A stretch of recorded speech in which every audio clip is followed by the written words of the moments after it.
Wonderful to meet you, sir. Thank you for taking a minute out today. I appreciate it. Got to be here. So, as we kind of mentioned before we got on here, as the curiosity expert, it's like once I saw that tagline, I was like, this is a guy after my own heart. I mean, I'm part cat, so I love it. So, before we get in and peel back the layers of you being the curiosity expert and entrepreneur, I want to know, 4.5, 5 years ago or so, this pandemic really threw everything out the window, and we all had to figure out what we were going to do with our lives.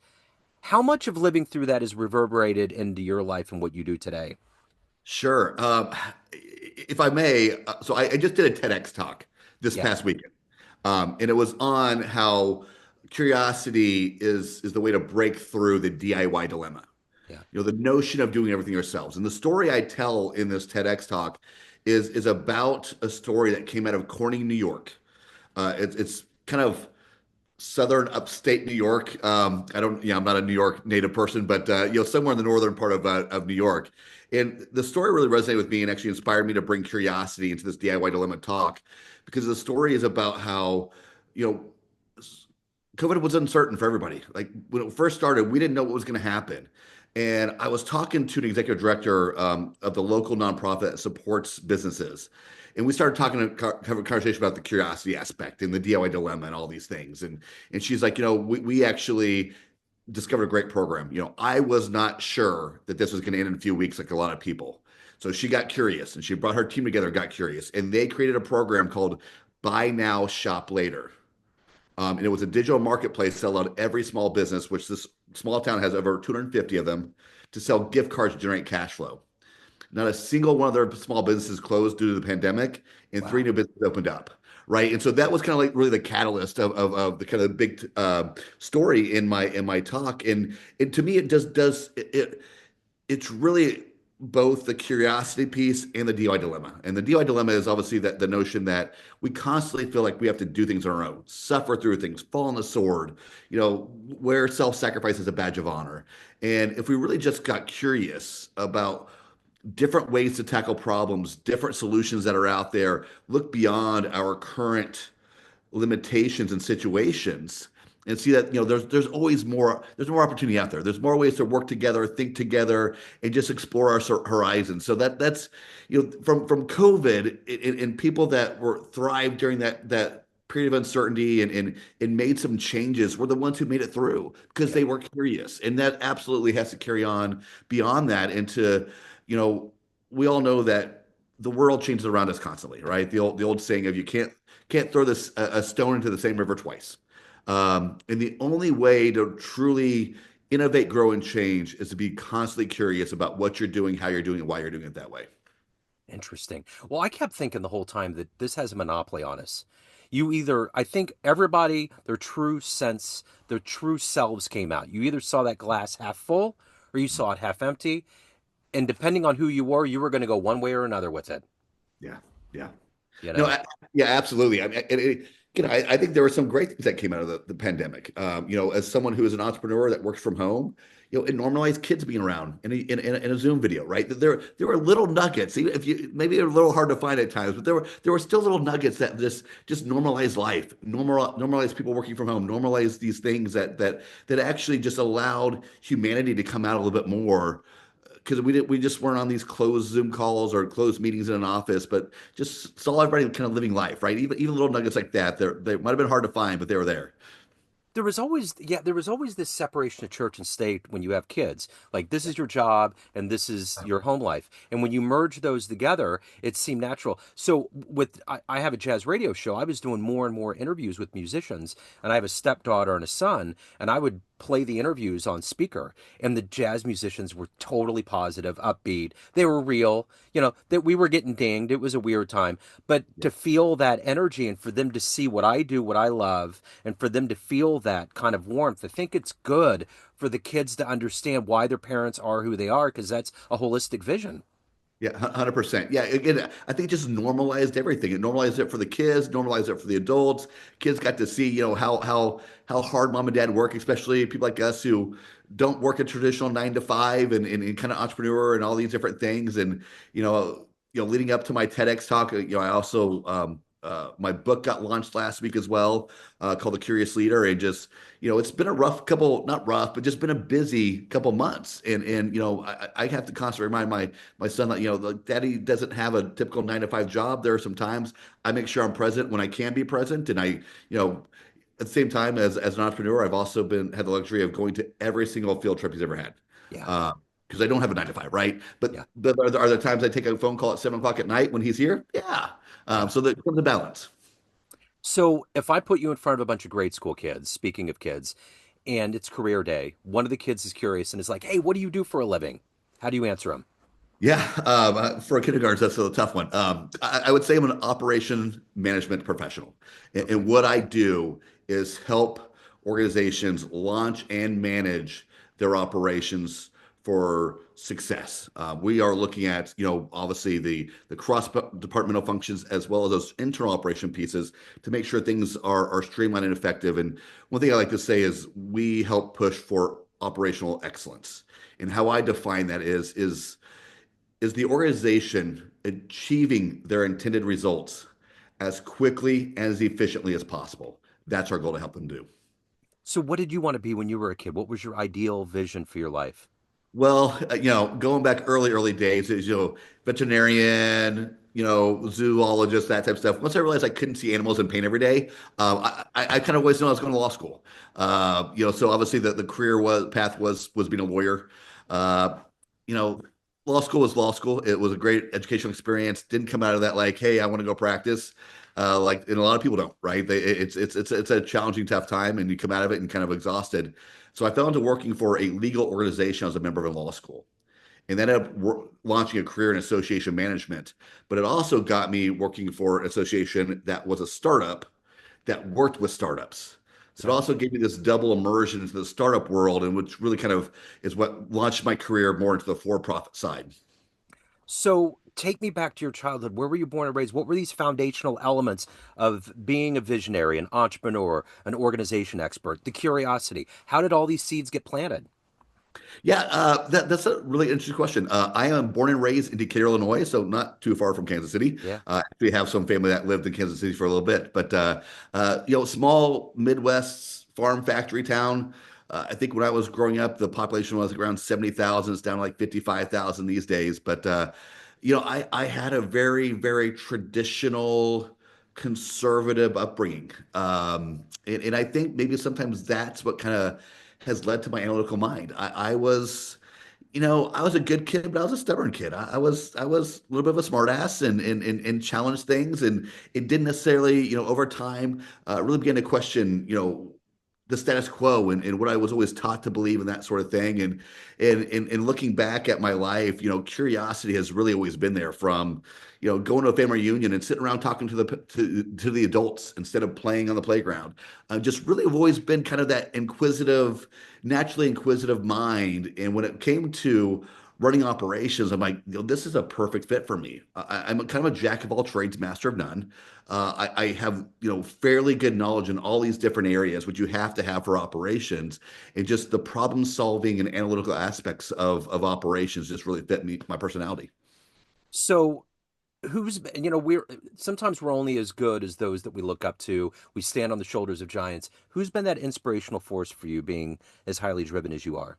Sure. That's always been a tough question for me because I've had a lot of good positive people in my life, but I don't think I've ever had that kind of one, just like one pinnacle person. For me, it's always been more about taking little nuggets from the different people that come in my life. I'm not from, a family that had a lot of entrepreneurs in it growing up. I'm probably only one in a biological family that has gone that route. I guess my dad ended up getting in the entrepreneur space as well, a little bit as well. But yeah, it just kind of came natural to me, and kind of what spurred me to go the consulting route at one point was I was a COO for a organization, and I've been pitching something to the CEO for quite some time, the CEO and founder, and he just wasn't accepting my idea. Then finally, someone externally gave him the exact same idea, and he ran with it like it would just happen today, right? And I'm like, this is what I've been trying to get you to do for months. And so something clicked to me like, people just sometimes don't want to listen to people in house. If they haven't created a culture that allows for curiosity, allows for feedback and ideas to be shared from every direction and not just top down, so being an outsider sometimes a lot more influential than being, COO of an organization. So, talk to me a little bit about the first book that you read as an author. What was the first book growing up that made you either want to write or really made you love reading? Um, I would actually say I did not grow up loving reading. Yeah, So it's a little different. I would say more than reading. I worked for my first organization I worked for again was a collegiate-based organization. I was on the law school division, but we also had a pre-law division. And going to our pre-law conference, and there was a speaker named Adam Carroll. He talked about networking, talks about finances, all kinds of things for kind of that young professional college demographic. And that's the first person who inspired me. Like, I want to be that guy. yeah. I want to have my expertise, my professionalism, and help share that to other people to learn from the mistakes that I have. So that was kind of the first piece of that. And then as time went on, I was like, you know what? I have a message to give in the speaking side, but also in the writing side. So even though I published a book last week, there's two others that were actually in the works prior to that one being published, but that one ended up moving quicker. So by the end of the year, I'll have most likely have three books published. Wow. Yeah. So, talk to me about the latest book. Give me kind of an abstract. Yeah, yeah. So the Curious Leader is all about how creating a curious mindset, creating that operational excellence piece I mentioned, creating a curious culture are absolutely the elements that leaders need to have to make sure that they're continually unlocking innovation, empowering their teams, and driving change. So, of all the leaders that are on the planet right now, whether it's an entrepreneur or otherwise athletes, whoever it is, if you can meet one of them just to see how they roll that may benefit you on your path, who would that be? I would say, again, I'm going to answer this kind of with the CEO aspect in mind, but also with someone who inspires me as an influencer and thought leader, is Gary Vaynerchuk. Yeah. The company he's built, I believe he has a very different kind of unique message as an entrepreneur, as a CEO than a lot of the other billionaire influencers that are out there. And I've actually been a fan of Gary Vaynerchuk since he was a nobody doing his wine vlog. A friend of mine used to watch his wine vlog in college and try wines with him. So I've been following him for a very, very long time and love what he brings to the table as an entrepreneur and as an influencer. So, how do you balance all of this? You're quite busy with your professional life. You have a soul and a world that you need to protect and evolve. How do you balance that and do it the best you can every day? Yeah.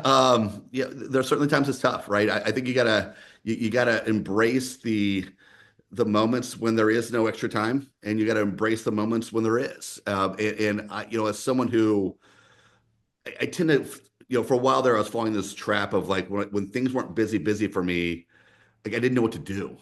So I'd make myself more busy instead of just sitting in those moments. Like, look, 2024, because I made some transition in my business, was kind of a light year for me for my consulting business.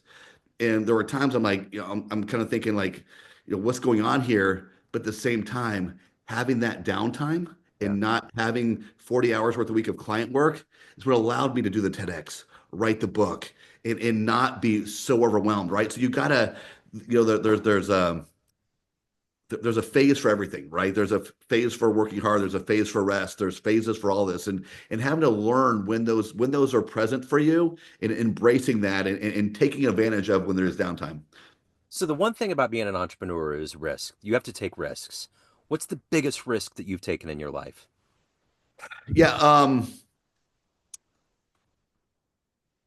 yeah, I would say one. So I would say two, right? I mean, moving out to the East Coast, not knowing a soul. When I did that, obviously a big risk. It's something that's people do every day, but there's a lot of people who never would.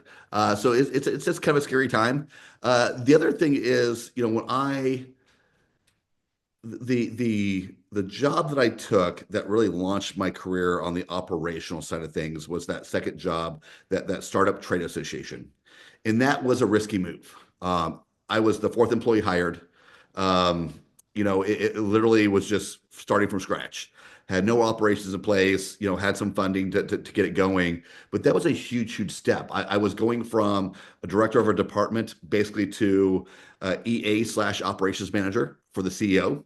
But I saw the potential. I saw that this could be that chief of staff role, that COO role, and that's really what I was applying for, and also was getting me down to DC. But it was a very, very risky move at the time for me. But I believed, I saw what was going to happen with what the future is going to hold in this, and then just believed in it, right? And Yeah. just rode that, and it ended up being an organization that had some ups and downs, and a lot of people from a cultural standpoint didn't really like it, but I had that through line. I knew that this was going to build my career for this operational professionalism, and just that's what kept me going all along. So let's say you have a dream tonight. You run into that version of you right before you decide to leave Illinois to go to the East Coast. And you could give that young version of you a piece of advice based on this life you've lived, the wisdom you've accumulated. What advice would you give that version of you? Yeah, I think twofold. One is believe in yourself, and that just the universe always delivers, right? When I look back at my life, the I can see that just things in the universe just delivered every time I needed something. The universe truly, truly delivered, and I believe that from the bottom of my heart and can see it. But there's still so much time that I wasted worrying about things I couldn't control. And just letting go of that earlier on, letting go of that, learning some of the stuff that I'm learning now as a 40 something year old adult, about mindfulness and the super ego and all of these concepts that we didn't learn growing up. Learning about that stuff earlier in my career and having that positive aspects. And the other thing is, I think from that is having the courage to do more earlier. Yeah. Um, Kind of going back to Gary Vaynerchuk, one of the lines that I used to hear from him when he first started becoming an influencer, talking to young people, was that what they should do is find the job that pays the most for the least amount of work, and then go build your second job on the side. Yeah. And like I understood what he meant, but I always thought it was kind of cynical until I started consulting, and I saw how much money I could make by billing for every second of my time, not having those water cooler conversations, not having the coffee breaks and the lunch breaks, but like every minute I was working paid me. And I'm like, man, how many times did I work 60, 80 hours a week for a job paying me only so much and could only go so high? And if I would have taken those extra 20, 40 hours a week and built something on the side sooner, my career would have been a lot further along. So, of everything that you've done to this point in your life and evolved into, what are you the proudest of? Um, It might be just a little bit for the past week, but doing this book Yeah. and doing the TEDx were real big highs for me. The TEDx is a very difficult process. There is not a lot of clarity and transparency in it, just because it's all locally run by these, the local communities that spur up for this. And but it was a lot of hard work, and I put a lot of effort into it, and I'm hoping that this becomes a springboard for so much more to really kind of open up things for me on a speaking front, on a workshop front, of going in and working with executives to help them create that culture of curiosity and become curious leaders themselves. So let's dig beneath everything that we know about you right now. I'm going to ask you this. Everyone has a perception of you: family, friends, clients, colleagues, everyone that gets your book, everyone that saw your TEDx. But you run the show. What's your perception of you? Who do you think you are? Sure, sure. Uh, I would say a person of conviction, empathy, and values, but also analytical. That's the kind of combination for me. I often when asked, doing an ice breaking type thing, what name something unique about you. I'm a powerlifting hockey player who loves Broadway musicals. Yeah. Like that is kind of me in a nutshell, right? Like Yeah. I have the masculine, the feminine. It just I'm a kind of a jack of all trades again. Even as a personality, I got some layers there. The whole onion analogy from what's the movie with the green guy? Ogre. Oh, like Shrek. Shrek. There you Yeah. go. Shrek. He's like, I'm an onion. Yeah. You have to Uh-huh. peel one layer back at a time. And so, that's often how I feel. Right on. So, hey, man, if anyone wants to pick up the book, they're curious, they have questions, they want to reach out, any of the good business, future books, where do they go? Yep. So you go to my consulting website, which is think-lateral.com. Go to my personal website, which is Jon Bassford, Jon for the first name, and then like a bass fish in a Ford car. And for the book, The Curious Leader, if you go to Amazon and type in The Curious Leader, it's going to be the first thing that pops up. Okay, I love it. Jon, thank you, sir. Thank you for your energy. Thank you for your story. Best of luck with everything. Thank you very much. Thanks for having me. Thank you. Man,